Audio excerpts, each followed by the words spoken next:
అందరికీ నమస్కారం అండి. శైలజ వినిపించే కథల ఛానల్కు స్వాగతం. ఈరోజు మనం బివి పట్నాయక్ గారు రచించిన మానవ ధర్మం అనే కథను విందాం. ఈ కథ జూలై 2012 చందమామలో ప్రచురింపబడింది. బాల్యమిత్రులైన శరభయ్య, చలమయ్య పార్వతీపురం జమీందారు దివాణంలో ఉద్యోగాలు చేస్తూ ఉండేవారు. సమవయస్కులు కావడంతో ఇద్దరికీ ఒకే ఏడాదిలో పెళ్లిళ్ళు జరిగాయి.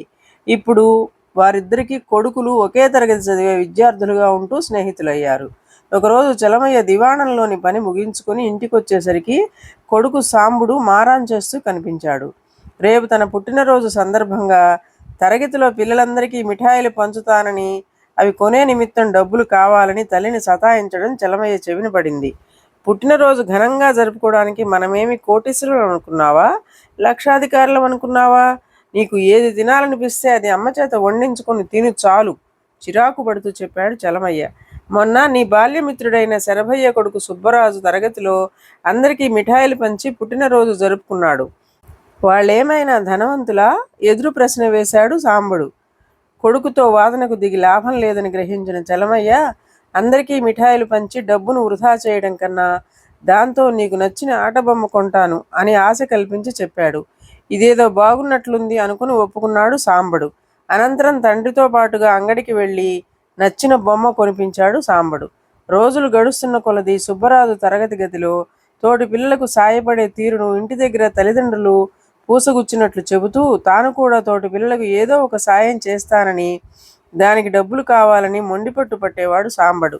సాంబడి మనస్సు మార్చడానికి చలమయ్యకి తలప్రాణం తోకకు వచ్చేటట్లుండేది. అయినా ఏదో ఒక రూపంలో కొడుక్కి బహుమతులను లంచంగా ఇస్తూ అదుపులో పెడుతుండేవాడు. సుబ్బరాజు కారణంగా తన కొడుకు పెడుతున్న ఇబ్బందులను ఒకసారి శరభయ్యతో ప్రస్తావించాడు చలమయ్య.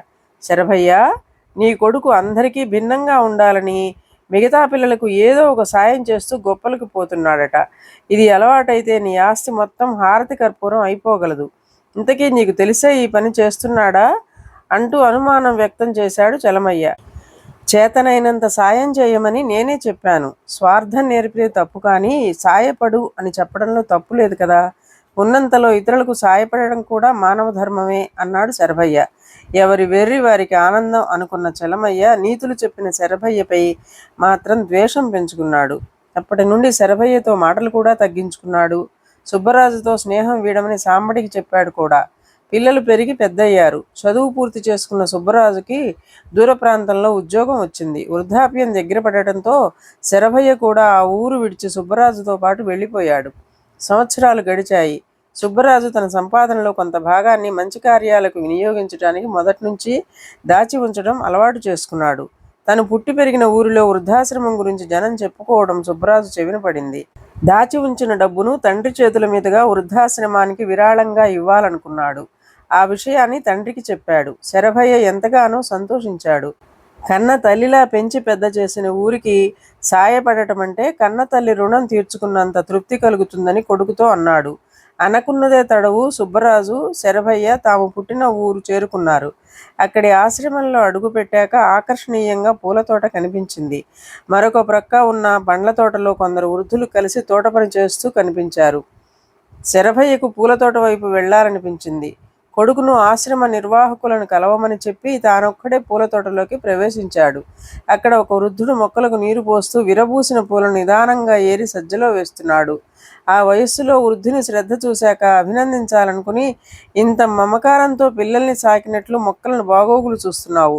నువ్వు చేస్తున్న సేవ సర్వమానవాళికి చేస్తున్న సేవ వంటిదే. ఆ భగవంతుడు నీకు ఆయురారోగ్యాలు ఇచ్చి మేలు చేస్తాడు అంటూ పలకరింపుగా మాట్లాడాడు. గతంలో పరిచయమైన గొంతు వినిపించడంతో తల ఎత్తి చూశాడు వృద్ధుడు. అతడిని చూడగానే శరభయ్య ఆశ్చర్యపోయాడు. చలమయ్య, నువ్వా అంటూ ఆ వృద్ధుడిని పరమానందంతో రెండు చేతులతో ఆలింగనం చేసుకున్నాడు శరభయ్య.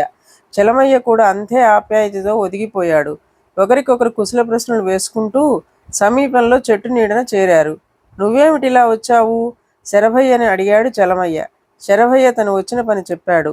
ఒక దాత వస్తున్నాడు. పూలదండ చేయమని నిర్వాహకులు ఈ ఉదయం చెబితే ఎవరికో అనుకున్నాను. నేను పెంచిన తోట నుండి తయారైన దండ ఇవాళ ఒక నిజమైన అర్హుడిని చేరడం నాకెంతో సంతోషంగా ఉంది.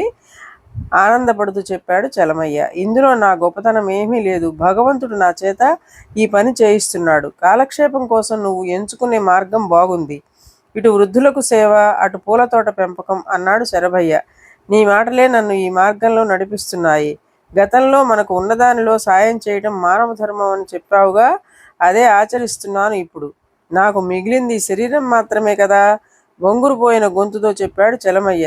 నీ కుటుంబం ఎక్కడా, ఓదార్పుగా అడిగాడు శరభయ్య. ఏ కొడుకైతే సుఖంగా ఉండాలని ఆశించి స్వార్థం నేర్పానో, ఆ స్వార్థమే వాడిలో స్థిరపడి నాకు, నా భార్యకు ఈ వృద్ధాప్యంలో తిండి పెట్టడమే దండగనే భావనను పుట్టించింది. చివరకు ఇంటి నుండి బయటకు పంపించేశాడు. పిల్లల పెంపకంలో తల్లిదండ్రుల అనాలోచిత నిర్ణయాలు ఇలాంటి అనర్థాలకు కారణమని తెలుసుకోవడానికి ఇంతకాలం పట్టింది. సాయపడే బుద్ధిని నేర్పించిన నీ పెంపకం నిన్ను ఉన్నత స్థాయిలో ఉంచింది. నీ పెంపకం వలన ఇప్పుడు నాలాంటి వాళ్లకు ఇంత తిండి దొరుకుతోంది అంటూ వలవలా ఏడ్చాడు చలమయ్య. కష్టాలు కొద్ది కాలమే ఉంటాయి. నువ్వు కూడా నాతో పాటు వచ్చేయి, ఆత్మీయంగా పిలిచాడు శరభయ్య. మానవ ధర్మం పాటించేందుకు ఇక్కడే ఉండిపోతాను, అప్పుడప్పుడు చూసిపో అంటూ అక్కడి నుంచి వెళ్ళిపోయాడు చలమయ్య. ఇదండి కథ. ఈ కథ మీకు నచ్చినట్లయితే లైక్ చేయండి, షేర్ చేయండి, కామెంట్ చేయండి, సబ్స్క్రైబ్ చేసుకొని నన్ను ఎంకరేజ్ చేయండి. నమస్కారం అండి.